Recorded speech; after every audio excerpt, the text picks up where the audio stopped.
Hey, well, it's not Tuesday, it's Monday.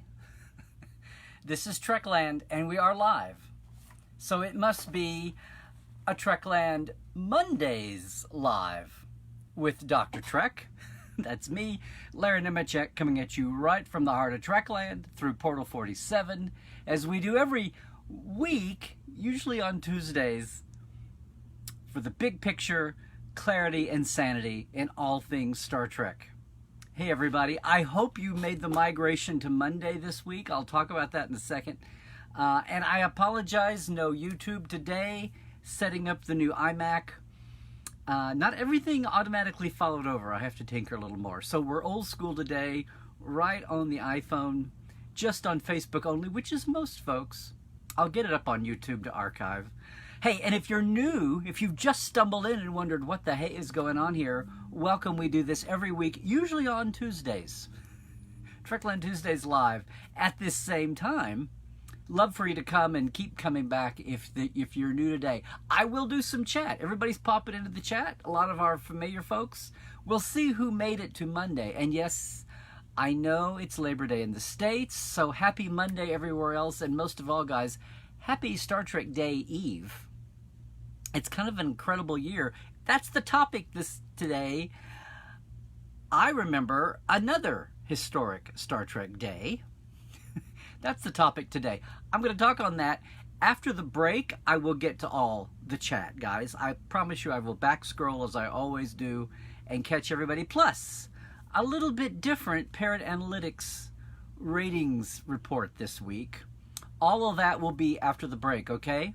So hang on with me if you're new. The veterans know to do this, and I will be there. Yeah.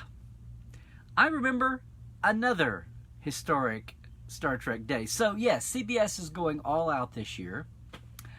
It's amazing, and we're already seeing the signs, kiddos. We've been speculating all year about what exactly the residual of the pandemic would be, about everything going virtual. Oh my God, I feel so prophetic going back to March and speculating, wondering, guessing how we would survive the pandemic with fandom and not go crazy. We got through our summer just fine. In fact, some people have even complained about a Zoom fatigue, a virtual panel fatigue. And you know, it's not for everybody. It's not for everybody. A lot of folks who work all day online staring at a screen, much less virtual Zoom meetings, the last thing, even with their Star Trek heroes, the last thing they want to do is see more of that. And some people are just a little overwhelmed visually. If they can get the screen down to one-off pictures, fine, but if they're kind of stuck with the big Zoom view, if it's not even like a guest celebrity panel, if it's just their local, school or church or, Star Trek meetup, it's a little fatiguing for some people. But basically, we can all agree that virtual is how the world survived, much less Trek fandom. And I've been wondering all year what might stick out of this. And we might, even through all the different experiments we watched in real time, everybody from Comic-Cons, all pre-recorded panels, to the live panels done at GalaxyCon, New York Comic-Con's coming up with live. Well, here is a confluence of two trends. One, the whole live panel, pre-record, chat, interactive or not, experiment is continuing in a huge way with CBS for Star Trek Day tomorrow. And of course, guys and gals, if I need to refresh everybody, Star Trek Day is just Star Trek's birthday. We say it's September 8th from 1966, the premiere of Star Trek in the States, in the world. And yes, I know Canada now, the last few years, has loved to point out how it was actually on Canada on September 6th. It was on this on the CBC 2 days earlier than it was on NBC. So technically, Star Trek premiered in Canada, but for its makers to show its home audience, that's what we go with on September 8th. Thursday, September 8th, 1966. And that's what we've always marked as a birthday.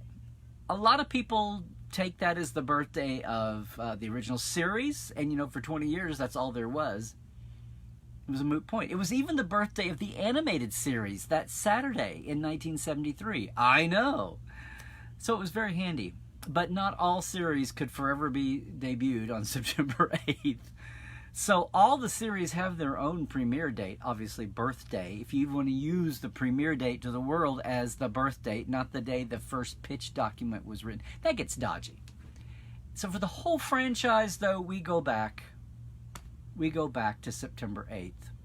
Now, today, what brought this to mind was, I want to talk about tomorrow because it is unprecedented. It's amazing. There will be 3 hours of virtual 30-minute panels for basically every series except for Prodigy and Section 31. They start at noon Pacific. There's 30 minutes and they alternate new and legacy show. So they start at noon with Discovery, then DS9, and then right now, well, at 1 o'clock would be Strange New Worlds, which I want to watch. They've got Henry Alonzo Myers. Who else do we have? And Akela Cooper and Davy Perez, who are on the writing staff, along with Anson and Rebecca and Ethan, and Akiva Goldsman, and the moderator, Mika Burton. But it's an introduction to 3 of the writing staff that we've had no connection with. Of all the day, that's the highlight for me right there. And of course, it was right at Trekland Tuesday's time. So, selfishly and as a public service, because I really didn't want to steal any of their audience. That would be counterproductive. So that was the main reason, that and the follow-on. But yeah, all day, Discovery, Deep Space Nine, Strange New Worlds, then original series with George.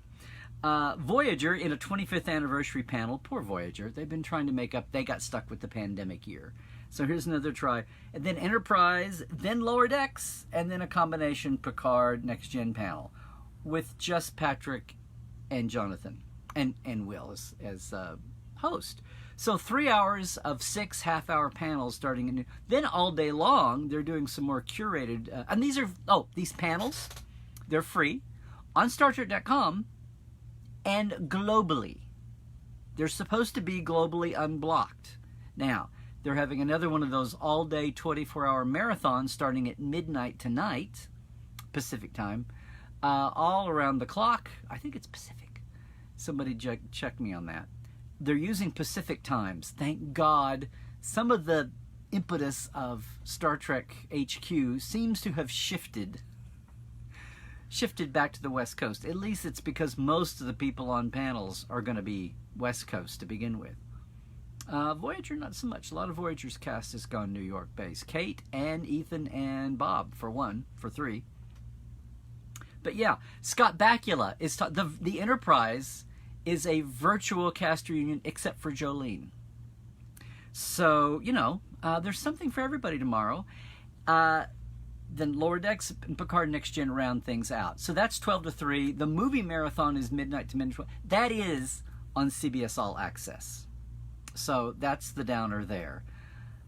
But by and large, this is a huge, it's not even a 5-0 year. It's not even a 50th, 60th, 70th, 45th, 55th. It's not even like an anniversary year.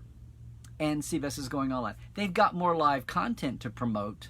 They've got more series in midstream. They've got a series or 2 coming out down the road. Now, they're staying away from Section 31. They're staying away from Prodigy. But they've got plenty here to talk about and pay homage to. What's interesting, though, and Alex Kurtzman's going to give an introductory remark at the beginning. Heather Caden Baby with him. What's interesting to me is that I saw some reference where Alex said, and you can forgive him for this, he said something about this will be the most canonical Star Trek day ever. And I wondered, are they gonna drop some new planet or species, or are they gonna give a star date? What do they mean by the most canonical Star Trek day ever? And I wondered if he meant it would be the most officially endorsed and supported corporate day. And if that's what he meant, I would be one of those gentle reminders of history here.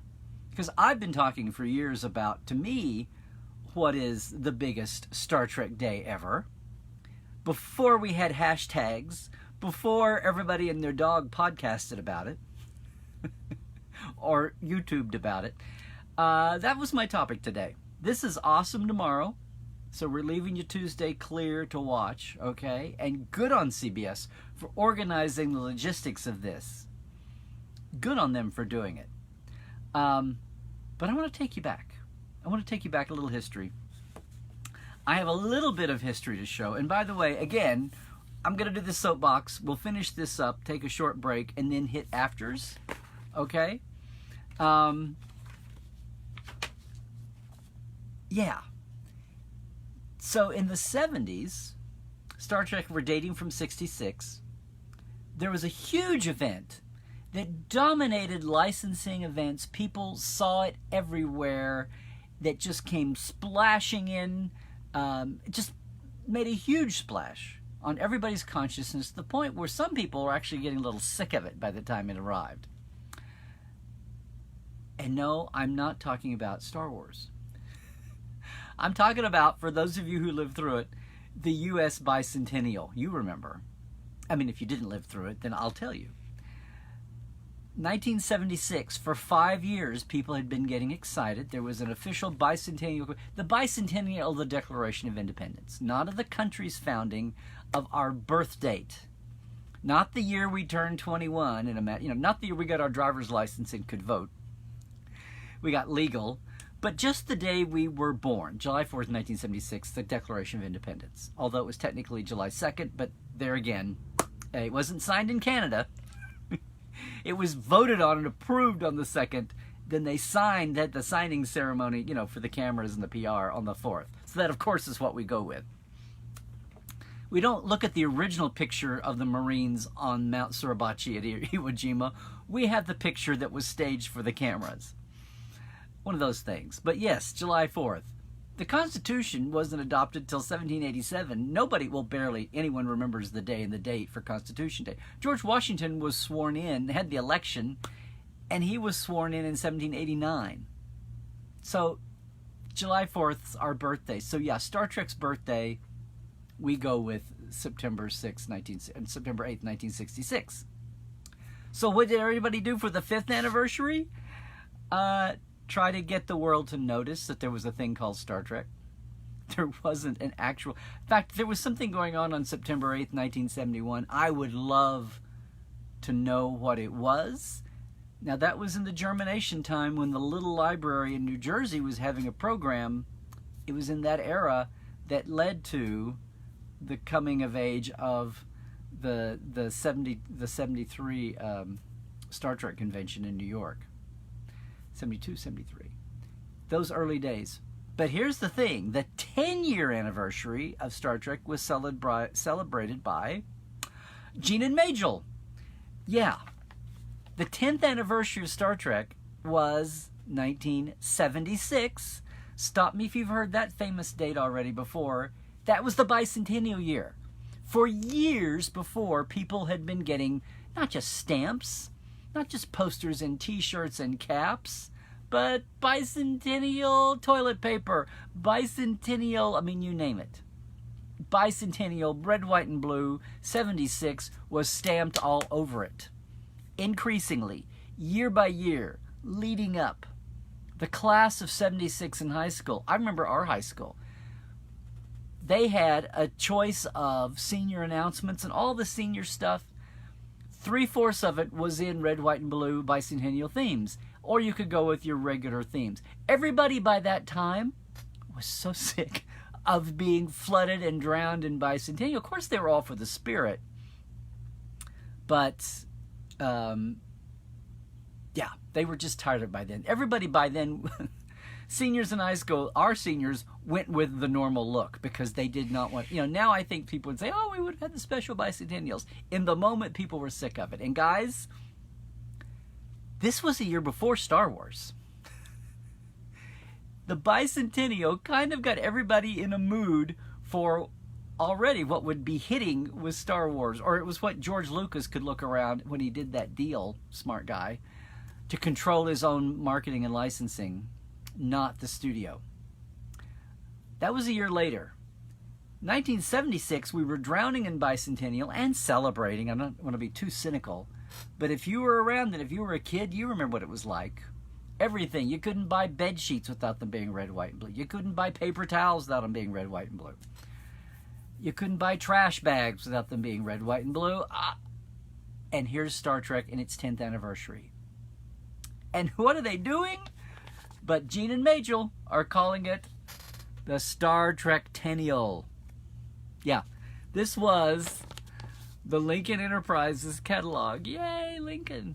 Okay, today it's Roddenberry.com, and now Rod and Trevor have shed all the retail that they've done since this time, all the way up to just the last year or two. Roddenberry's totally gotten out of the retail Star Trek business. But this, my dear friends, was the 76th edition of the Lincoln Enterprises catalog. You've heard us talk about that on the Trek Files, I bet. If not, go back and listen. Especially the episode with Bijo and John Trimble, talking about the original Star Trek catalog. But no, Gene and Majel, hey, they know a good thing. The 10th anniversary of Star Trek was the Star Trek Tennial. What was the highlight? Oh, look, it's the Star Trek Centennial, it's the Trektennial coin. Here we got the lineup from Spectre the Gun. That was handy. Kind of done in animation-y style. And the Enterprise. Right. Thank goodness for those simplified animation-style graphics. Made it great to adapt to a coin. Of course, it wasn't a U.S. coin. It was a commemorative special coin they had self-struck. There were a few other items. You could get T-shirts and, you know. The other hot item of the Star Trek Continual was the release of an album called, yes, Inside Star Trek. Hot, new. What a concept. Beginning to feed the hunger for Star Trek, media. Not just making of, not just David Gerrold's books, not just Star Trek Lives, not just those books we talked about on Nonfiction Fridays, but actually some media. That album was a big deal. And of course, even the fan club that they ran was being rebranded as the Star Trek Tennial fan club. The other point here is that's what Lincoln was doing. What was Paramount doing? As he used to say, diddly squat. No one caught on. Oh, Gene and Majel are close to the action. They get it. Paramount Studios, not so much. Remember, the bicentennial was just happening. Star Wars' licensing revolution was a year away. So, historic? Well, this was the first time somebody thought that a Star Trek anniversary was worth celebrating. Now, it was the people that had everything invested in trying to get this thing being celebrated back again, back from the dead, and yes, to make a buck. But that was the first time somebody marked. What's even more important, and don't even ask me about September 8th, 1981, for the 15th anniversary, not so sure. Not so sure what happened. But I can sure tell you what happened on September 8th, 1986. 1986 was the year that Paramount woke up. The studio woke up. I've talked about this many times as 1986, the year that changed everything.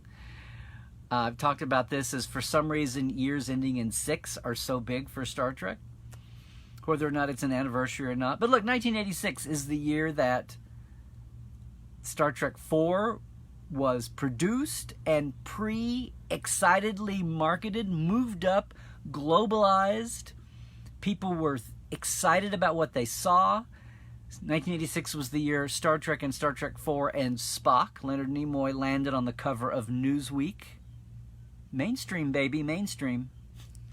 Things are changing. Star Trek 1986 was the year that The Next Generation was announced. Somebody decided to do something with all this burst of popularity, and it was not going to be with the original series cast for TV. So what do you do? Next Generation, boom, we not only birth a new series, we inadvertently birth a franchise. Split the paradigm wide open. With some of controversy by those who are blind but do not see what's happening here, the big picture. Even mostly importantly of all, 1986 was the year the studio caught on to celebrate. the birthday. No, it didn't have a catchy name like Trektennial. 1986, we were in the middle of the Reagan 80s, and Starfleet uniforms gained a whole lot of brass on their sleeves. No, but 1986 was the year the studio threw a huge party, invited the cast. There's pictures. I have blogged about it. You can find. I'm going to repeat that blog again. The big party, the big event. It was on Entertainment Tonight. So how much more media heavy could you be? Big Enterprise cake. Everybody up there cutting it. There's pictures out there. It was on the lot. Everybody was invited. Fans, press, Hollywood lalas. I don't know about the red carpet. Red carpets were quite such a big deal, but maybe there's video out there. There's video of the cake cutting and people being interviewed randomly on ET. I've run that video. I'll run it again. My point is, 1986 was the first time that the powers that be, the owners, celebrated Star Trek Day. And hey, that's, I don't know, 20 years before we knew what a hashtag was, besides that it was a number sign hashtag used to be pound sometime in grocery ads. Number 303 can. 1986 was the year that the studio woke up and realized, 9 years after Star Wars too, that here's something they ought to get behind in a big and bad way. And 1986 was the first year there was a studio logo for the even year anniversaries. So the 15th, the 20th, ever increasingly more elaborate. The 25th, oh, huge, huge. The 25th anniversary is when we had tie-ins to Star Trek VI. The 25th anniversary is when Leonard Nimoy went on Next Generation. Oh my God. That was the 25th. Let's show it by product. What was the 30th? The 30th anniversary was the year Voyager and DS9 did their special 30th anniversary episodes. Check out Volume 5 of Trekland on Speaker, the CD for the visits with people on cast that I've got. But no, that's where Trials and Tribulations and Voyager's inspiration came from. The 30th anniversary. The 35th anniversary yielded the first official Star Trek convention in Vegas to, my God, go along with Star Trek The Experience, although it was not Creation. Slanted Fedora did the first one on the anniversary date. The next year, Creation jumped a month early and did it at the Hilton. What a concept. Take advantage of The Experience being right there, not just across town. And we all know that it was there until, well, last year. We'll see what the future brings if December happens on that front. But that was the 35th anniversary. Then the 40th, the 45th, and of course the big 50. The big 50 fever. Such a big deal that people that we didn't even know yet, with CBS in control now, eager to push the new series Discovery that was somewhere in the making. Star Trek Day 2017 had that video that all the cast from Discovery saying Happy Star Trek Day one after the other. That was unprecedented. A show that we hadn't even yet seen being promoted on Star Trek Day, the 8th. So yeah, Star Trek's 2 days are First Contact Day, right? April 4th. In universe. And then in reality, Star Trek Day, that September 8th, is our other one. Star Trek September 8th is our May the 4th be with you, because May the 4th is really celebrating the premiere of Star Wars, the movie Star Wars, in 77. So this is really kind of our that, although our catchy slogan day is obviously First Contact Day. So yes, tomorrow is a huge step forward, and I'm going to dare say we're going to see more of that. And guys, a residual of the pandemic died, this virtual. What's to stop CBS from doing this kind of thing every year for everybody, no matter where you are? Now, yes, of course, there'll always be big promo events. If we're really going to have a new golden age and there's really a new Star Trek series rolling out every after these are set in motion, maybe every 3 years we're getting a new series, or 4 years, much less just new seasons of existing series that we do know. But look at what happened this year. The DC Fandome was a huge day-long event. The DC said, you know what? These conventions, they're doing great with virtual. How about the franchise do a virtual? This is CBS's, I don't know, maybe a small reaction to that. This is the makers not only recognizing the anniversary date to market, but just taking the reins themselves. Not the big conventions, not even the actors and the agents, but CBS itself. Could this linger in some form later on? Will we see a piece of this every year? What will the fallout, what will the residual effect be when we're out of this damn pandemic and we don't have live events? When we go back to having live conventions and live events, what will also be going on with virtual? That's, in a way, this is so awesome for Star Trek, and so many kudos to CBS. It feels like a huge step. Over the long haul, it's not a baby step. A baby step was running the video of all the cast that we hadn't even really met yet, saying Happy Star Trek Day, taking it on faith that we were going to be glad to see their faces. No, this is kind of amazing. Lots of people, lots of logistics, lots of actors, some of them and their agents, lots of actors and creatives involved in those panels. And, before I forget, we need to mention also that it's also the return of Star Trek hashtag, speaking of hashtags, hashtag Star Trek United Gives. If you hashtag Star Trek United Gives for midnight to midnight Pacific tomorrow, okay, that's 3 a.m. to 3 a.m. Eastern. If you do that, Star Trek CBS All Access will give $1 to donations that are championing equality. A lot of them. The NAACP Legal Defense and Education Fund, the National Action Council for Minorities in Engineering, and the Equal Justice Initiative. There's 3 of them. You can look at all that on StarTrek.com. But again, hashtag Star Trek United Gives all day tomorrow from midnight to midnight Pacific, 3 a.m. to 3 a.m. Eastern. I don't know if that works globally.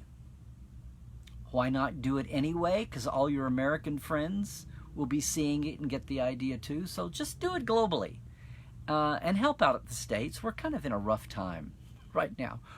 I think we're going to start to pull ourselves out of it by the end of the year, but we could really, well, some issues may take a little longer, sadly. So yeah, world, we could use the help this year. We're gonna help ourselves. We're gonna do it for ourselves, but a shoulder to lean on is always a good thing. And in the name of Star Trek, how righteous is that, right? So yeah, Star Trek United Gives is the hashtag to use tomorrow. Again, Pacific time, noon to 3 are all these live panels, and 12 hours of the curated episodes across all the series is midnight to midnight All Access. That is a pay thing, I'm pretty sure. I don't think they're giving All Access free all day just for Star Trek episodes. Somebody count me on that if I've overlooked that. My point today is, it is awesome. But my mind goes to, I don't know what canonical means, but if you're talking about pivotal, huge moments in Star Trek Day history, I'm going to take you back to the day it all began, not just with Gene and Majel trying to do their thing to keep their little show alive, to keep the revival going, but I'm talking about that day in 1986 when somebody at Paramount said, we should be promoting the hell out of this thing. It's called marketing. It's called let them say shut up and take my money. So good on that. Guys, I hope you enjoyed that. I hope you enjoy tomorrow.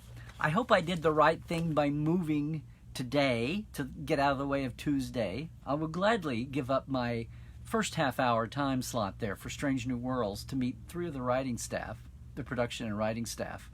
It will be awesome. You very rarely see me get this excited out of just hashtagging all day long for Star Trek Day, but I am happy to this year. Again, we've been on this slow motion burning fuse for the second new era. Maybe it will start dawning on folks. I see more and more people kicking back on, again, not critiquing anything Star Trek, but just the stupid, fakey, made-up, ridiculous names. You know who you are. We see more and more pushback by some of our great YouTubers. I do my part, but I just am glad to see more and more fans in comment threads pushing back on that. So, look, I also want to say, if you're new or if you've been with us before, that I want to thank all of our Patreon guys and gals for helping out here. We've got 2 levels of Patreon. If you don't know what that is, that's how you give, how you can help out some of your creatives. I've got a very simple 2-tier system, $5 and $10. It's patreon.com/TreklandLive. They bill you once a month if you go to the site, and you can support lots of other creators, poets, artists, filmmakers, authors, graphic artists, fine artists, musicians, composers, all up and down the way. Here's my guys. I want to thank the TTL Club once again. Denise, Blaze, I'm so sorry. Or Balats. Lawrence, Todd, and Blake Arledge, thank you guys. And our live wires at $10. Rusty Harold, Jared Cooper, Mr. Vestek, Halburn Goodjohnson, Jalen Bullock, Gary Wilson, Robert McLean, Eli Irvin, and yes, Dan Leckie. Hey, I don't think I've seen a new one at the end of the month yet. We'll check this month and see.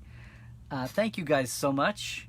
And hey, if you want to jump in, if you like what I do with Trekland, where I come from, what I'm bringing, hopefully not the same old, from a lot of friends.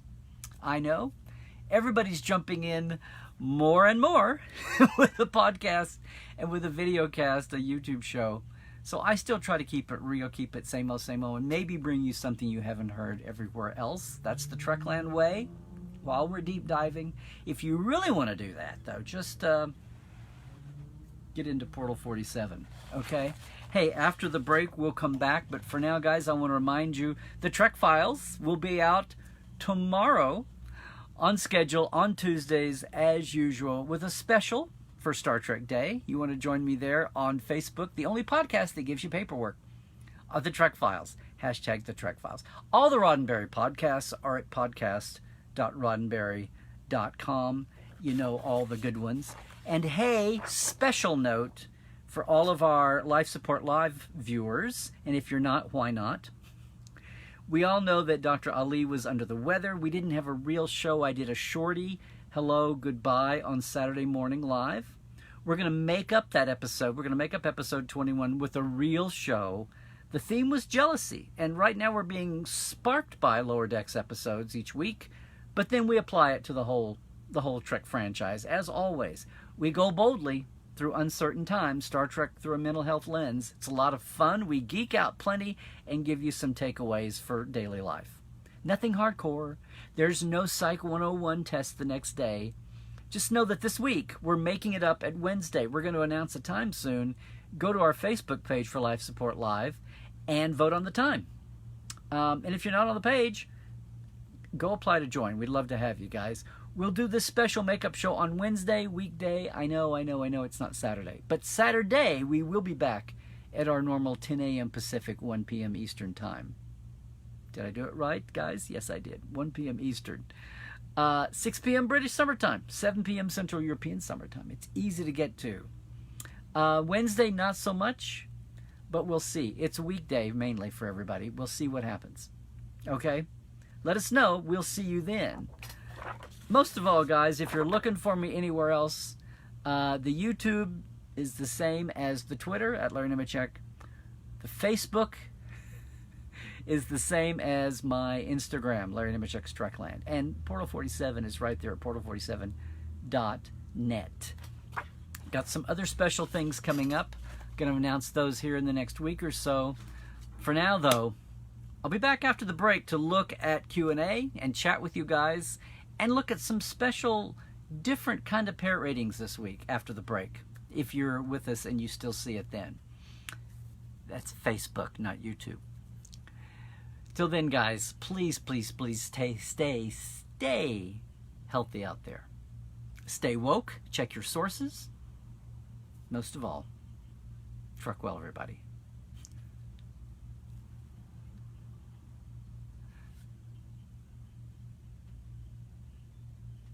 Okay. No, I'm not turning it off. Okay, everybody, let's plunge right into the parrots, shall we? Now, here's the deal. I think Labor Day affected our friends at Parrot because there's no new weekly listing this week. But, oh yes, we've got something for you. Thank again to John X who putting this out. They've put up some numbers for, we've been speculating, and I mentioned this in a post, so some of you may have seen this. They've mentioned Lower Decks. Finally. No, Lower Decks is not turning up in our American top 10, but just because it's not in the top 10 doesn't mean it's not on the radar at all. It's turning up in the new way they gauge these. It's turning up in the outstanding range. The latest we have is that Lower Decks is 15.7 times more popular than the market average for demand. And again, if you're new to us and Parrot Analytics, they have a metric they've developed, trademarked, patented, called average demand expression to look at the digital shows in light of there being nothing like Nielsen's, the AC Nielsen ratings that the terrestrial broadcasters use to set ad rates for their commercials. Streaming has no commercials, supposedly. No commercials, no ad rates, no Nielsen's. The streamers keep it all to themselves as far as numbers go. So Parrot stepped into that void to kind of help give apples to apples measurement to some of these shows, at least. And they're using internet popularity, internet mentions as a measurement. May not be totally accurate, but at least everybody's being measured the same way. I often say if you're an old CBS over 50 appealing show, you may not be on the internet a whole lot, but you're a devoted fan audience. That's the turn down. Ooh, pretty scary, kids. Okay. Thank you, Count Floyd. There's one for you guys. This week, or lately, since it premiered, Lower Decks is turning up as a 15.7 times more popular. Now, the top 10 has been petering out at about 30-something times more popular. But again, we're only talking about the top 3% of all shows or so. It's in the outstanding category, one down. So it's doing real well. Oh, it's 2.7% of all shows. That's digital of the that's digital and terrestrial. So of all television on all 4,700 channels, Lower Decks is in the top 2.7% of all shows, with the exceptionals being 0.2%. Okay. Not only that, but it is 96.7% among animation. In other words, it's more popular than 96.7% of all other animation. So take that. Yeah, you know what the titles are above it that we talk about every week. What's also amazing is that they are looking at the global market. Now, I don't know what that's supposed to mean. Since Lower Decks isn't anywhere else. It's showing up in other markets, which is kind of interesting. DE is Germany.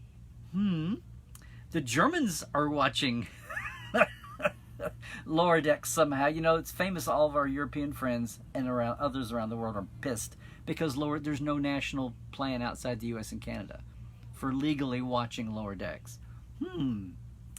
It's at 93% marketability in Germany, 68% in Canada where it's legal, the Netherlands 63%, my, Great Britain 58%, okay, Australia 38%, well, isn't that something, and 24% in New Zealand, and on down. How are they getting these travelability of the market of origin from the market of origin for other countries? How well does it travel internationally? Anyway, that's kind of a raw idea of international popularity for Lower Decks. One more thing in our replacement week.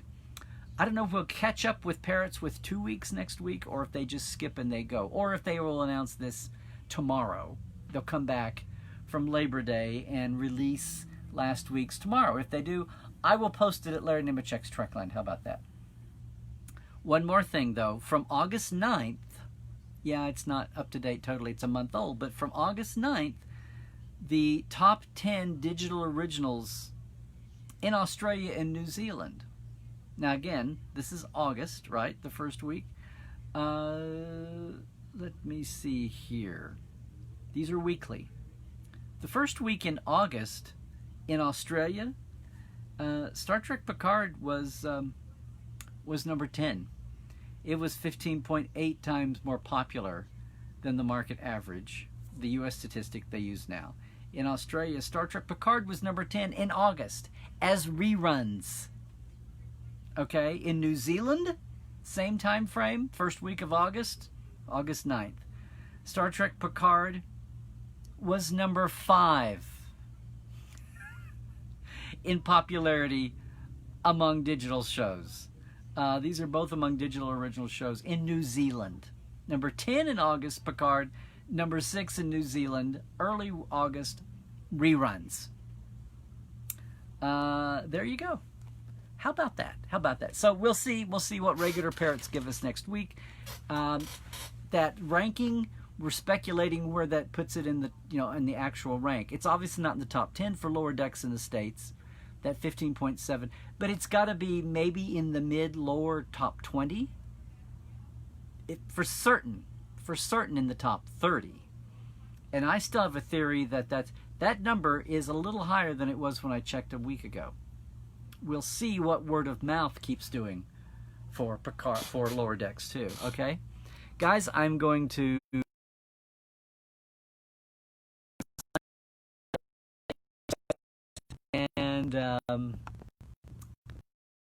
and I'm scrolling back. Oh, and guess what? I forgot to do. I forgot to put Facebook on large print, so I get to squint here on the iPhone. Okay. Remember that? Some of you veterans remember this bit. Okay. I'll try to take it easy. Looks like we've got a lot of folks with us. Good to see. Glad you guys can make it.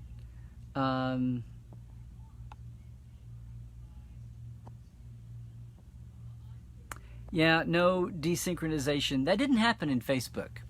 Facebook, we just got cut off early. Remember those weeks? Yeah. Never had a sync problem really in just plain straight to the iPhone on Facebook. So at least there's that.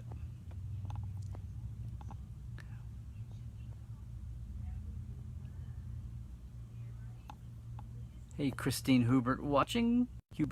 Yay.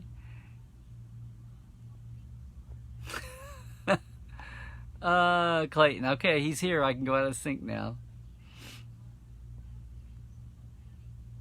Okay, Dan, let's hear your take on things. Going all out, really? I was a bit disappointed there are so few behind-the-scenes personnel in the forthcoming panel. Well, Dan, there's a thing called celebrity actors sell.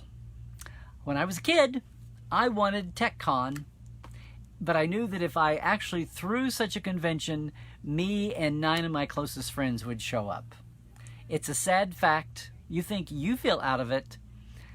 You should hear Rick Berman talk about the years he realized that he was everybody's boss and no one wanted to see him. That was before they even knew him. No, I'm kidding. That, well, yeah, you can come. Can you get yourself here? Okay, we'll pay your air. And how much is Shatner getting? How much are the actors getting? Okay, well, here's $1,000 stipend for you. Here's an honorarium for you. Yeah. So, I'm amazed. And you know what? There's a lot of other things at work here too. They're balancing the hot new shows with the legacy shows. They're not in the business to make money. They're there to promote their shows and promote the brand, so everything is a balance there. I'm just shocked, and I think it's awesome, that the three the head writer, the showrunner, and two other writers are going to be there for Strange New Worlds at all. Can we look at this as a glass half full and not half empty? And we're back scrolling. Hey, Karen, how are things in Oklahoma? I should give you guys a weather report. We've actually now broke out with a couple of fires here. Let's just see what the Weather Channel says, since I've only got the iPhone, the pad, since the phone's up here, and it's taking forever to load. It's not. We dropped 10 degrees. It's not 115 or 111. Oh my God! It's only 91. It's only 91, guys. It's almost like normal summer. We're still in excessive heat warming because we should be 10 degrees lower in LA because that's why people moved here. But at least it's not friggin' 111, 115. Out in the valley, we had a record yesterday here. Woodland Hills, which is the west side of the valley, the San Fernando Valley. It's right when you are going to go over the Santa Susana Mountains on the west side of the valley. And you go up and over that, and you come down into Ventura County on your way to the coast. They were at 121. That's not Death Valley. That's Woodland Hills in LA, in the Los Angeles city limits. Not the desert, not even Palmdale, Lancaster, going toward the Mojave, which doesn't get as hot as it does where the heat gets, I guess. It was 121 today. In regular Los Angeles. It's insane. Today, yay, 91. What is, but 36 humidity. At least when we were 121, it's only 10% humidity, which is what's supposed to be in my LA contract. 36 is starting to climb and get up there. Daniel Adams has an actual question. You know that's what I'm really trying to go to. Daniel says, I saw a UK news report on YouTube from 1981 where they're discussing fandom. But, I missed you, lost you. They're discussing fandom, but mention a return to TV. Seems too late for Phase 1. Right. But too early for TNG. Do you remember the rumor? Well, 1981. So this is a year and a half after the motion pictures come out. They may be starting to work on, I'm curious, is it legitimate news? Well, in 1981 there wasn't anything else.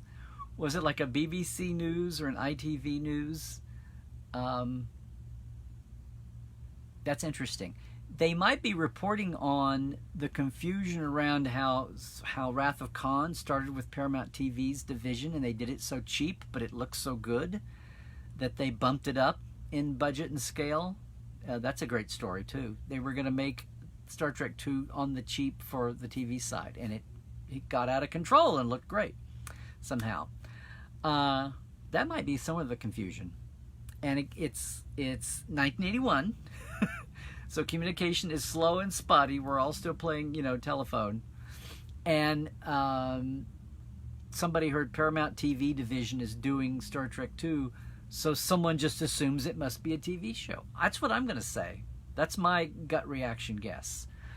So about it being and so that would have led to rumors. So with the context of the report talking about rumors, or was it just, not badly researched, but confusedly researched because there was room for confusion at the time. And Paramount didn't know what was going on until they went, oh my God, bump this sucker up. You guys did amazing. Let's bump up the budget for 3. Let's get on that right now. Yeah. So, good question. It wasn't really early next gen. It was just I think that's what it was.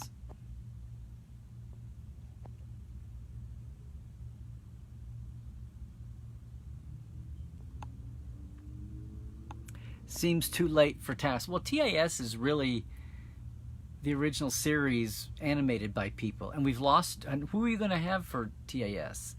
Dorothy's not with us anymore, much less Gene. Most of the cast. Aaron Harvey was able to find a couple of the animators and people in time for his great animation book that I think is still back there on the shelf. We've got new books coming out here, coming along, so we'll see. Hey, Johnny, good to see you. And good to see PR Celebrity out there. Glenn Iverson is saying 30 minutes seems too short for each series, and they might be able to cram a lot into a short time. But they might be able to. Yeah, if they gave an hour to every series, that would be 6 hours. That would be paying a lot of corporate people there would be a lot of logistics involved in that. And again, this is CBS promotion. They're not sponsoring, that I know of, with any commercial sponsors. That's the other thing, guys. A lot of this is, are they teaming up with Creation or GalaxyCon or some New York Comic Con, Reed Pop? I mean, are they, or Destination in the UK? Are they teaming up with a commercial sponsor to undercut some of this and have add-ons? There's no money changing hands. So it's all about promotion. It's a promotional budget thing. And they may be paying some people out of pocket. Not sure how that's running. The new folk may be under, hey, you work for us, do this. And the legacy actors are getting a little stipend or nothing, or they are, and I don't know. But 30 minutes is, and the legacy shows, are you going to have an hour for the new ones and 30 minutes for the older shows? Are you going to have 30 minutes for panels with 3 people and have an hour for panels with 6? I mean, you get into all these logistical things. So yeah, I mean, like, you organize one of these suckers and see. Walk a mile in their shoes, I guess is what I should say. And they will vary. They won't all be something. I just know that the Star Trek, the Strange New Worlds can't help, but I'm sure the Lower Decks one will too.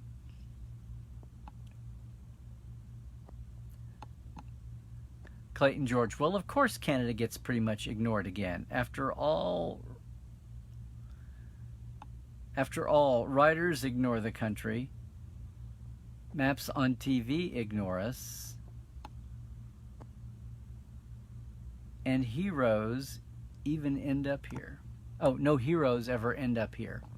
Hey, Clayton, they're making most Star Trek in Canada now. Now, maybe that's ironic and proves your point, but to me, you guys have stolen Star Trek's heart now, so it's not here in LA where it belongs. So I wouldn't talk too much if I were you. I'm just kidding. Yeah, Canada's got a fraction of the population, and it does get taken for granted an awful lot. And Canada should speak up for itself. Canadian niceness is a lot like Midwestern niceness that I was told I'd better armor up or I would be eaten alive when I came to LA. And I'd like to think I pulled off the best of both worlds. But good point. Jim Martin is watching. Oh my God. Hey, sir, call me back. We want you on the Trek Files, man. Hello, Greg Stevens. And again, guys, I'm back scrolling, so I'm looking at stuff from a ways back.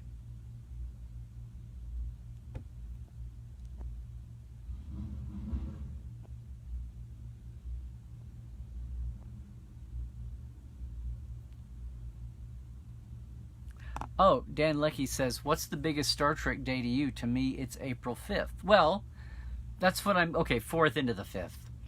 That's, First Contact Day. And it's something of the universe, and everybody loves saying Happy First Contact Day.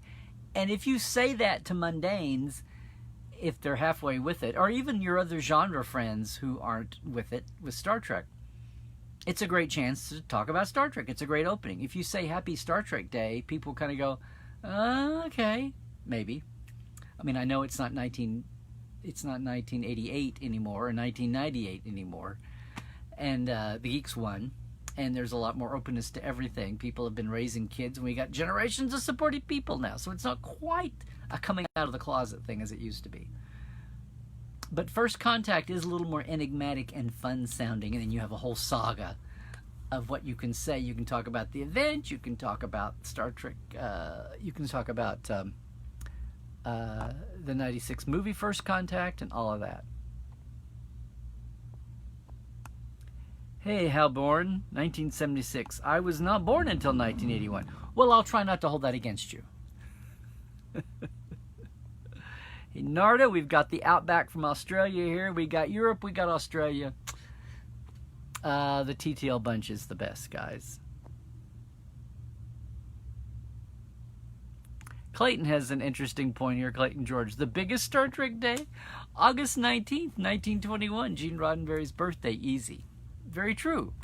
And Gene Roddenberry's birthday gets celebrated by an awful lot of people every year. What do we call it? Big Bird Day? No, Great Bird Day. We called it Great Bird Day, then people would think we were talking about Sesame Street and confusing Great Bird, Big Bird, Great Bird of the Galaxy. But I don't know. I'm just trying to market it and hashtag it. But you're right. You're right. It's funny how there's this going back and forth between, well, duh, people, and the, let's not deify him. He had plenty of problems, and lots of other people contributed to Star Trek as well. It was pretty revolutionary. Pretty revolutionary. And yes, Herb Solo, even more than Lucy, is the reason we have Star Trek. Somebody that I thought got plenty of credit, and it's been pointed out to me lately, the credit has been lost. So.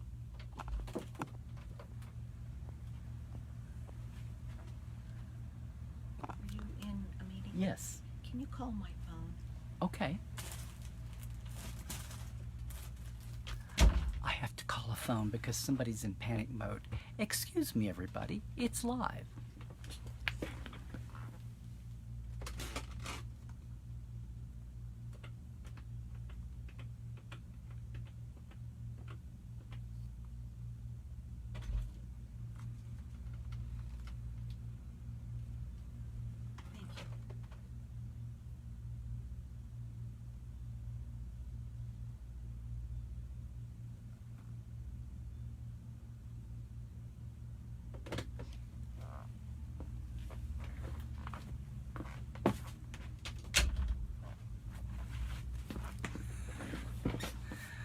Oh, I can't wait to get down to those comments. Okay. Clayton points out, yeah, next year is very definitely the 100th anniversary of Gene's birth, and don't worry about it. Roddenberry.com, Rod and the company, and all of us that podcast and all of us that work with them, and I'm sure CBS as well, are going to be doing all kinds of things next year for Gene's centennial year of birth. I don't know if we're going to pull off a U.S. postage stamp, but there'll be plenty of things to remember Gene. And remember Gene in a clear-eyed way, I would say. Not deifying, but paying the honor that's due.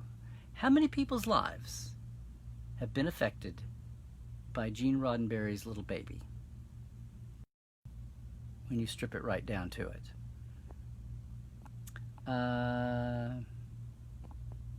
Getting skitsy here on scrolling.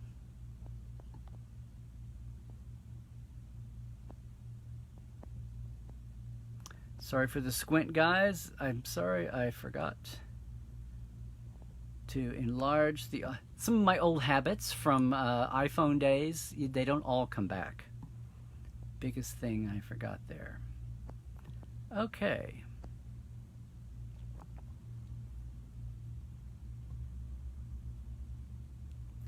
Oh, we're back in the bicentennial thing. Well, Glenn, it wasn't just about teenagers rebelling. It was about everybody was sick of the bicentennial. I mean, we were drowning in bicentennial. I was, you know, seriously, everything was draped in it. And we had not, the bicentennial set the stage for all the, from Star Wars onward. Nobody had seen Star Wars marketing, if you remember what that, the way that movies are marketed, especially the huge ones, where they sign up all the licensing, you know, the Happy Meals at McDonald's were a new thing for the motion picture. I mean, when you think about tie-in marketing at fast food, that didn't exist until '79. I think somehow George forgot that on his list of things. Maybe I'm wrong. Maybe some Star Wars collector will point me out that I don't remember anything, but now I'm totally going on memory. when all you thought you were caring about was just the movie, and maybe later you'd get a lunchbox or a notebook cover. And I'm not talking about pins and T-shirts. That's obvious. No, it was a thing where I think the parents of the kids would have said the same thing. Oh God, please. Probably some of them would have, though. Hey, Adrian Jones? Glenn Iverson. I was in the Chicago suburbs in 1976. We had a spectacular local fireworks show. Oh, guys, don't get me wrong.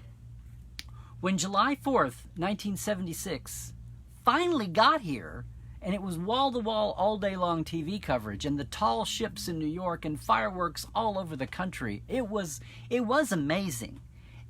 It's just that last year or two got exhausting. The Memorial Day mattress sales are kind of blah. The days that are supposed to honor our veterans and our war dead and Halloween even, Thanksgiving. You think our holidays now that have a thought to them are commercialized. Oh my God. Oh my God. It's sad that American history got so crassly commercialized too. Yes. Oh, Daniel, do I have the coin? I didn't get one at the time, but I got one later when we were cleaning out Roddenberry archives, and I can't tell you where it is. I showed you the picture. I thought the catalog is cooler than the actual coin, but you know, it's just coins are a dime a dozen now. People go out and you can have some. The fact that you can go out and have somebody do you a coin and it's not even like a mint and give them out as, you know, that's a thing now. It's like, I mean, you appreciate the sentiment, but I don't know. Dan says, I love that Inside Star Trek album. Yes, mine is over there too. I didn't think about it, but it's over there. Hey, Ron Apont. Good to see you, man. I remember the 25th anniversary being a big thing.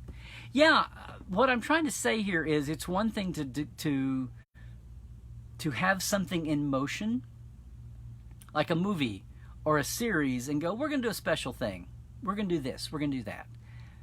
But that's kind of expected. What's unprecedented here is that the studio is producing live. And it's first time, right? And thank you, pandemic. That's what's in our wheelhouse now. That's what's in people's consciousness. It's the perfect way to not do a same old Star Trek day. And they're getting, yes, a lot of bang for the buck. That's why they're half hours and not hours. And I don't want to be crass about this. I'm just being realistic. But this is what the point is not what's not being done. It's what is being done and how it has never been done before. They're going where no Star Trek Day promotion marketing campaign has gone before. Actual combining of the marketing and yeah, there'll be news clips. There'll be everybody and their dog's website and talking head and everybody, not just in fandom, but the genre world and some of the mainstream entertainment sites will be talking about some of this tomorrow. All the local newscasts with a Trekkie in the news team, I'm sure will find a way to sneak it into the coverage tomorrow somewhere, even if they just at the end of the newscast say, oh, and by the way, everybody, happy Star Trek Day. That's how this stuff goes. And that happens a lot more now. Sure as hell happens a lot more now than it did 20 years ago. I'm just saying that what's happening tomorrow is unprecedented, but it's not the first unprecedented time that a new paradigm broke through. That's what 1986 was. It's the first time the owner actually did something with the kid. The parent did something with the kid instead of the good uncle taking him out to a party. Or the dad is doing it while the mom is kind of ignoring them. That's what I mean. That's what I mean. This year seems historic and difficult. Other Star Trek days have been historic but easy. 1986 was a new paradigm, and other things since then have seemed, well, duh. I mean, Beyond came out in 2016 for the 50th. Yay. I mean, the 50th was obviously a big deal, but the 50th happened all year long. The 50th was connected into San Diego Comic-Con and Star Trek Las Vegas if you remember, there was nothing actually on the 8th. We had a party, an open freebie party at Lucy's across from Paramount that about 30, 40 people came to because people were 50th out. They were tapped out on 5-0 fever. They'd gone to the big conventions. Cruise didn't exist yet. They'd gone to the big conventions, done the big things. There'd even been specials, right? Redoing the Enterprise, the Smithsonian was one. And the actual day arrived with nothing much going on for the 50th. And we had a local party here and invited people, had a big card that's here somewhere. People signed it. You can go back and look on my blog and see. That's what I mean. The 50th, September 8th, went by, and things were still in flux. I'm not dumping on Paramount and CBS. They were just still trying to get Discovery's act together. It would be another year when that first cast video came out, Happy Star Trek Day. That seemed like such a breath of fresh air. Because corporately, not much had been done. Oh, I know our friends in licensing were doing all they can. A shout out to John and Marion back then. They were doing all they could to mark the 50th on the actual day, but the resources were, 4 years ago, were not what they are now with this whole big new division, and we're seeing the results of that now. So, Jared says, has there ever been a year ending in 6 that wasn't an anniversary year? Well, yeah. I'm sure that 1736 wasn't a Star Trek. I guess not. I guess not. The ones didn't get much love early on, but I guess 6. Yeah, Majel and Jean marked the 10th in 76, and then in 86. Yeah, now 86. 96, 06 was kind of a oh look. It wasn't timed to that, but by then we knew JJ was, I think in June of 06 was the JJ Star Trek movie announcement. So it'd be interesting to see if anything was done in 2006. I don't remember right off. We'll have to see. Well, yeah, 1956 and earlier. There you go. Monster Maroons, good times. Yep, Adrian, that's true. Chris Hill. They knew it was something that would be important to me. I was born in 86. There you go. Okay, now you guys are all just going to make me feel... No, I'm kidding. Sound off, sound off. Adrian Jones, flashback, yes. Oh my. Don't forget the special Paramount had. Fraser cast on Voyager acting. Yeah. Hey, Halborn. Yeah, that was, yeah. Oh, 96. Oh, 96 to the 30th. Yes, was a big UPN special. We covered it. It was black tie. And it was like today. It was like 110 at the red carpet out in front of the Paramount Theater on the lot, and we had to cover it. What was going on? StarTrek.com, we covered it. We did red carpet interviewing, dying in our tuxedos, with no shade, at the stands, and then all the celebrities were golf carted over to stage 15 where they built a set and did that live special, and had every cast member from every show up to that point on stage for those little awards. And we were kind of covering it, and I remember one of the adjacent stages, maybe 16, maybe Planet Hell. Nana and Sid had just had Django, and they were taking turns walking the baby. They had the baby, and like one of them would sit in their chair on stage, and the other one would take the baby to the other place and back. And I walked over once, and Sid and Django were standing there. He had the baby for a while taking the break. Anyway, yes, that's my memory of the 30th anniversary special. But yes, they produced that whole 30th anniversary TV special.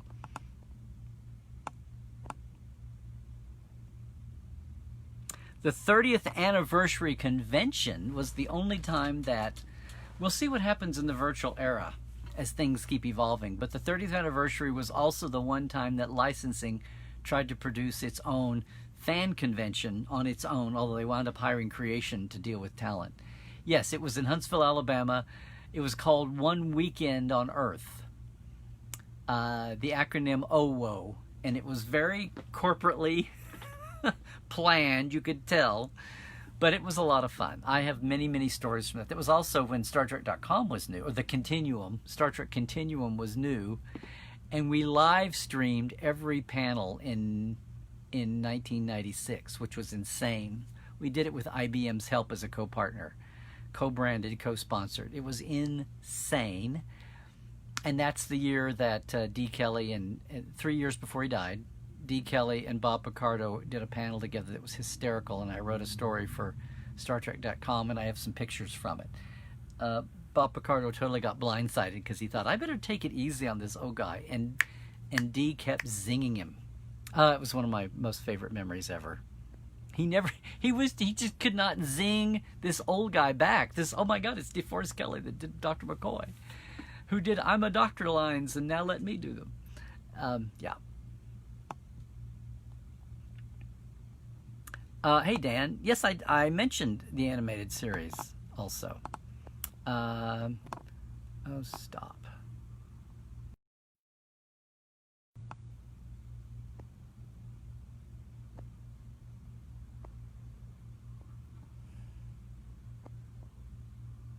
Oh, the special might have been called 30 Years and Beyond. If that's what you meant, Halborn. It might have been.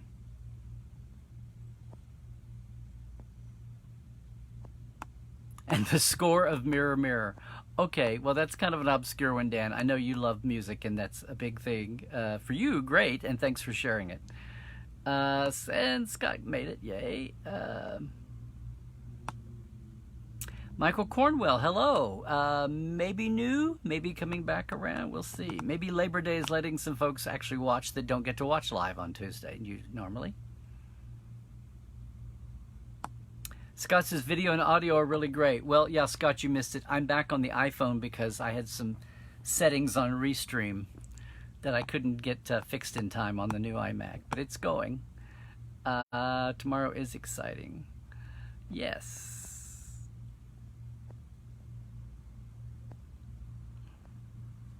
Hopefully we can get through here.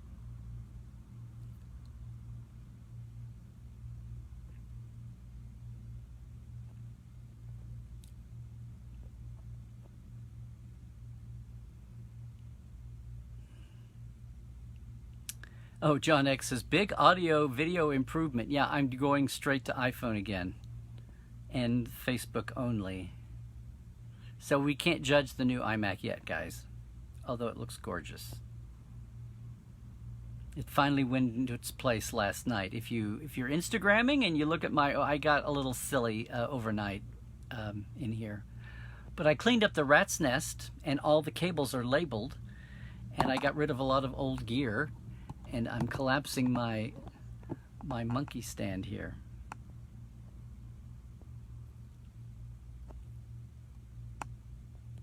It's already tomorrow here today too. So hey, yes, happy Star Trek Day to you, Narda. It's the 8th there already. Yay, yay, yay. Good day. Hey, well, I'll tell her.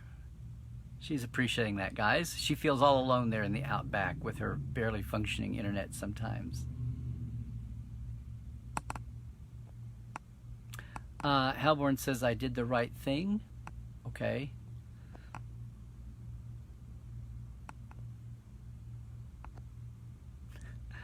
I'm glad you're enjoying, Dan. Yes, happy Star Trek Day tomorrow. Garrett! Oh my gosh.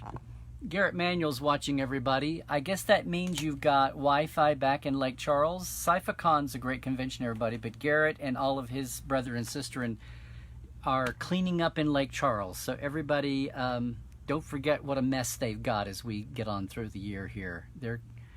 You guys saw the pictures. I love Lake Charles. It's a wonderful little town. They had me there for Sci-Fi-Con several times.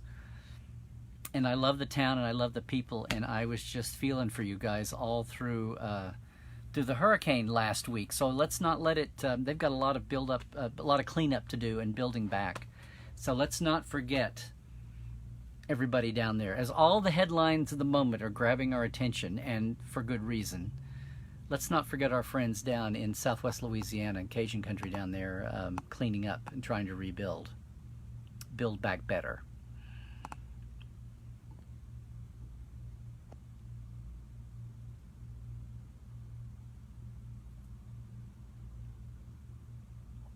Yes, Clayton, it's mission intrekkable. That's what it is, a slow motion burning fuse.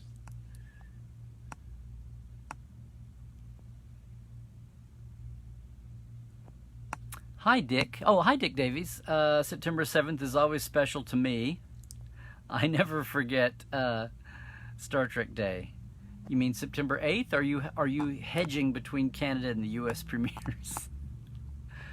Between the 6th and the 8th. Everybody jumping in a day ahead. Yay, that's fine. It's Star Trek Day Eve, guys. You can officially say that. Pound sign the Trek Files. Thank you, Glenn. Yeah.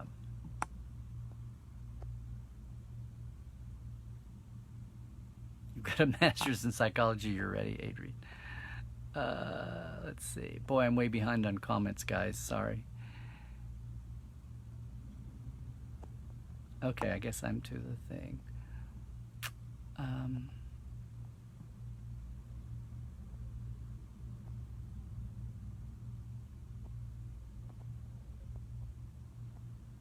Oh, Glenn, you wrote to Parrot and said they ought to go back to straight ADEs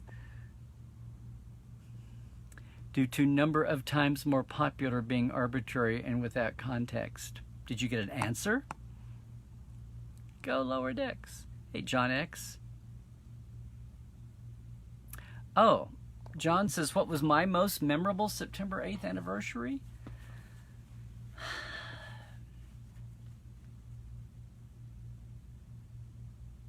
Well, I mean, one of them is what I just said is, sorry, this is what, see what, one of them is the one on the 50th. It's kind of like people had blown themselves out all year long to celebrate the 50th. I called it 5-0 fever. Huge. We did the tour. Last time we did the big Geek Nation Day, the Geek Nation Tours Star Trek tour, LA to Vegas, was 2016. But people were so, I hate to say it, burned out. And then it was just struck me, like, well, what's happening on the actual September 8th day? So we had that party at Lucy's. Just locals, no big deal. We didn't celebrate. We would kind of all say, oh, it's Star Trek's anniversary. I mean, not until the hashtag era have people thought about the day. People have marked the anniversaries. Even movies and the special episodes and the TV special and, all of that. I don't know if the 30th anniversary in 96 was on the 8th. I've got the invitation and some doodads around here. I'm sure we could figure it out. Or if it was probably like the Friday or Saturday closest to the 8th, one of those things. But as far as saying the 8th itself, that day, I guess the 50th.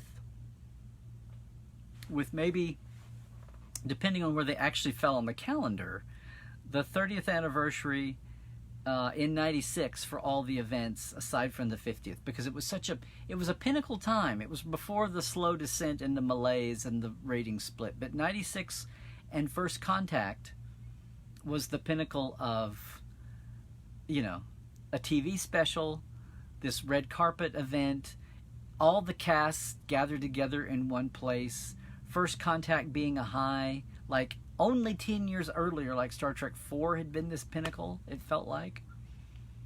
And a lot of mainstream acceptance for Star Trek even more. And DS9 and Voyager, poor things, desperately trying to soak up some of that, spotlight attention while they could, and not seeming like much of it really helped, sadly. Yeah.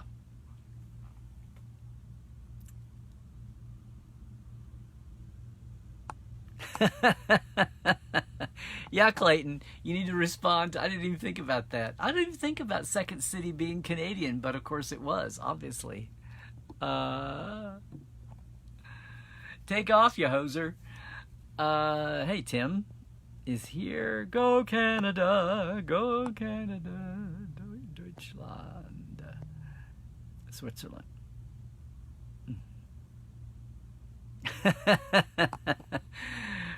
Christoph says, we are not officially watching, but internet and friends. Yeah. I mean, I just think that's funny that there are international numbers for marketability turning up beyond the U.S. and Canada on their thing.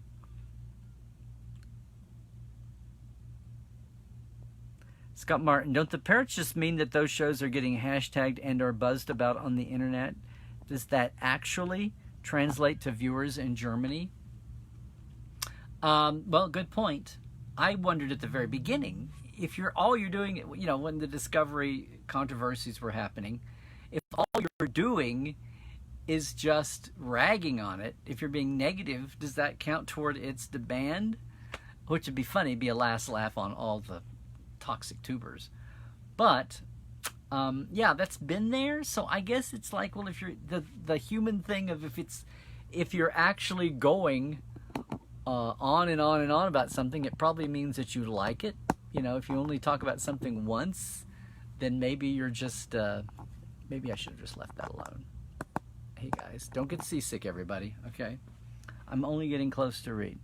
That's the thing, and I'm sure Parrot could answer all of that in a very detailed fashion for us, but they're not going to, because that's their proprietary corporate information, and they don't want us to know exactly how it's put together more than we need to.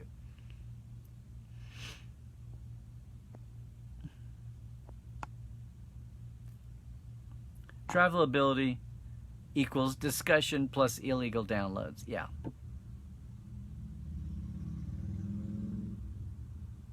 Oh, there you go, John. I'd forgotten that. Parrot counts downloads too. It weighs them higher than likes. Oh, I keep forgetting that. However, they get download information when they can. Some of them release downloads, or it's out there. Anyway.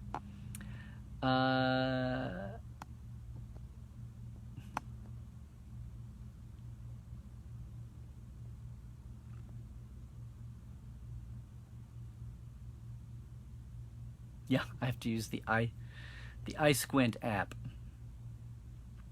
Hey, Dean, happy Labor Day to you, or as we call it this year, happy Star Trek Day Eve.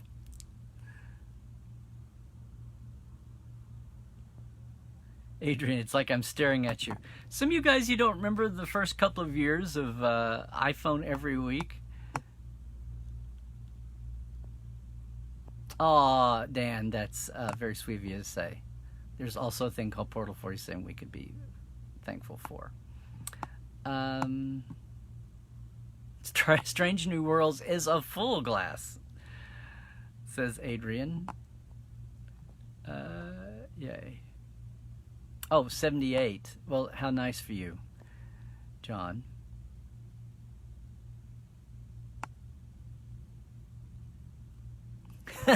Jared, as long as people need extravagant gender reveal parties, there will be fires in California. Nobody I know has ever gone to, well, I shouldn't say gone to, nobody I know has ever had a gender reveal party. That is, if you mean for babies.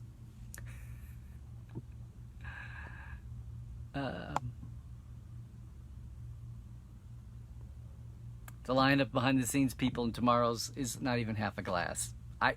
What can I say? I've already said it.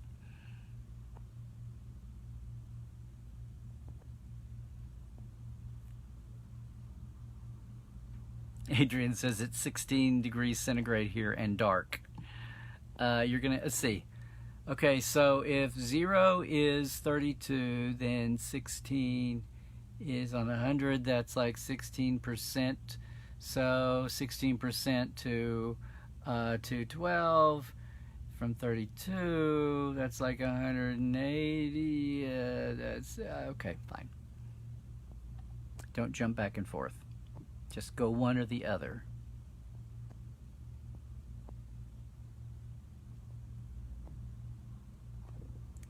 John says, did I buy and acquire the Art Effects book?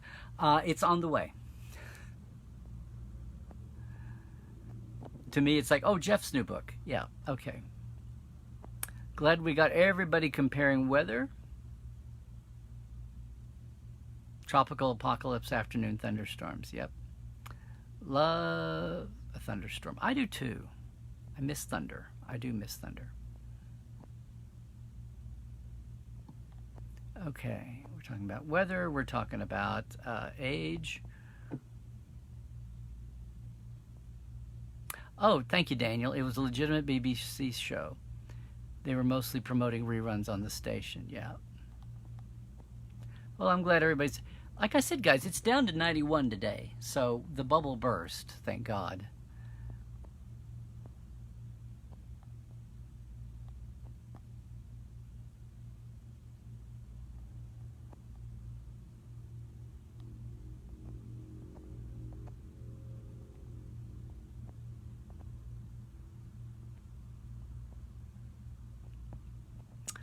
Scott says, I've seen some online flack about Shatner not being part of Star Trek Day, which therefore must mean that Kurtzman Trek, air quotes, doesn't care about him or TOS.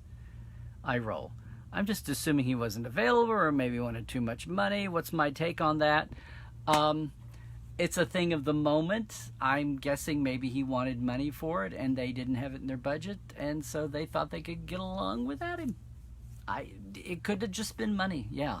And if you want to hate him for that, then I guess hate him for that. Let's see.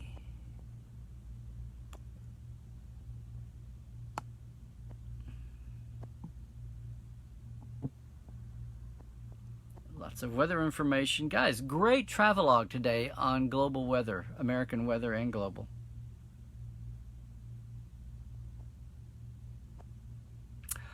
Oh, TAS was in regard to the UK News Report, not tomorrow. Okay.